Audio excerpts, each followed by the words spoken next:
లాలాపేటలో వెంచేసి ఉన్న శ్రీ పద్మావతి ఆండల సమేత శ్రీ వెంకటేశ్వర స్వామి వారి దేవస్థానం పునర్నిర్మాణ శంకుస్థాపన మహోత్సవ కార్యక్రమంలో ఎమ్మెల్యే మొహమ్మద్ నాసిర్, చైర్మన్ మల్లెంపూడి శ్రీనివాసరావు, సహాయ కమిషనర్ అండ్ కార్యనిర్వహణాధికారి సుభద్ర పాల్గొన్నారు. ఈ సందర్భంగా వారు మీడియాతో మాట్లాడుతూ ఎంతో ప్రతిష్ట కలిగిన శ్రీ వెంకటేశ్వర స్వామి వారి దేవస్థాన పునర్నిర్మాణంలో పాల్గొనడం చాలా సంతోషంగా ఉందని అన్నారు. ఎండోమెంట్ మరియు దాతల సహకారంతో సుమారుగా 2 కోట్ల రూపాయలతో ఈ దేవాలయాన్ని నిర్మిస్తున్నామని చెప్పారు. నమస్కారం.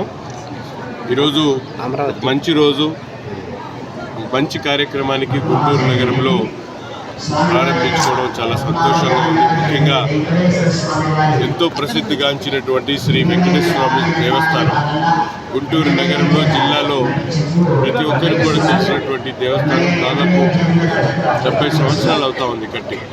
అటువంటి దేవస్థానాన్ని పునర్నిర్మాణం చేసేటువంటి ఆలోచనతో కూటమి ప్రభుత్వం ఏర్పడిన తర్వాత ఈరోజు పునర్నిర్మాణ కార్యక్రమాన్ని శంకుస్థాపన చేసుకోవడం జరుగుతూ ఉంది. దాదాపు 2 కోట్ల రూపాయలతో ఒక పక్కన డోనర్స్, స్థానికంగా ఉన్నటువంటి పేరుగాంచినటువంటి డాక్టర్ సుబ్బారావు గారు 57 లక్షల రూపాయలు, అలాగే మరొక డోనర్ 10 లక్షల రూపాయలతో ఎండోమెంట్స్ నుంచి 1,5 కోట్ల రూపాయలు తీసుకొని ఈ కార్యక్రమాన్ని ప్రారంభించుకోవడం జరుగుతూ ఉంది.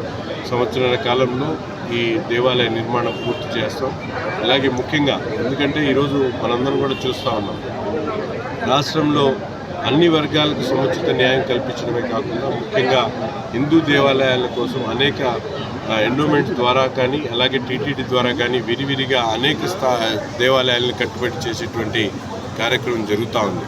గతంలో మనందరం కూడా చూసాం, లడ్డూ దగ్గర నుండి దేవాలయాల మీద దాడుల వరకు ఏ విధంగా జరిగినాయో ఈరోజు ఈ కూటమి ప్రభుత్వంలో ఎంతో నిష్టగా ప్రతి ఒక్క శాసనసభ్యుడు కూడా తమ పరిధిలో ఉన్నటువంటి దేవాలయాన్ని పూర్తిగా పునర్నిర్మాణం చేయడం కానీ, అవసరమైన మేరకు అభివృద్ధి చేయడం కానీ జరుగుతూ ఉంది.